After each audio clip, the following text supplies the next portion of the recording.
H1B transfers are extremely common.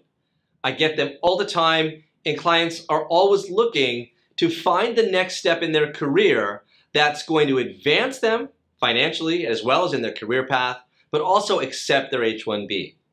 So with H1B transfers, there's a point I really want to make for you out there, and that is that filing a transfer isn't difficult, it isn't hard. If you have a legitimate job offer and it fits within your H1B and their salary is good, it can be filed, and most likely you can do it and you can win. What you need to keep in mind is filing multiple or many H1B transfers. Multiple H1B transfers, if they come right in a row, can be explained easily. I went to a new job, I didn't really like it, I found a better job because my boss was not so nice. Those kind of things happen and you can explain it. But what gets to be a problem is if you keep doing multiple transfers, on your H1B, there's a point where USCIS starts looking at your jobs and wondering, are they legitimate? And this is a big problem because H1B must have a bona fide employer. That employer must have work that fits in your field of study, and they must pay you the prevailing wage. And if immigration sees you popping around to so many of these, that could cause them to question whether you have legitimate jobs. And that would mean an RFE, it would mean more work, and of course more anxiety and concern for you.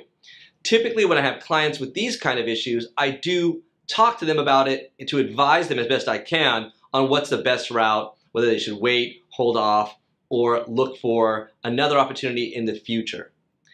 Another point to really consider is when you finally do get down to getting your green card, the H1Bs that you've had in the past will be reviewed. And I had a case years ago, a long time ago, where this client had gone to multiple employers, continually changing jobs, and we had filed the green card and we came to the finish line. At the very end, immigration had a huge question for him about all his employment. And we had to string together letters or payroll or documents to show that he was in valid status the whole time, because if not, they would have alleged you were out of status and not eligible to get a green card in the United States. Now, thankfully, we used a law called 245K to kind of cover up some of the gaps. I can talk about that in another video. But we were able to get enough documentary evidence to show he had a straight line of employment from his H1Bs with only small gaps in between that were inconsequential.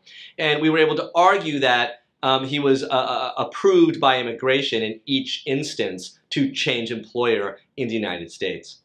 So sometimes it can come back to bite you at the end. So make a good plan and work with your lawyer on any change of employer. Hope you're well. Take care. Bye.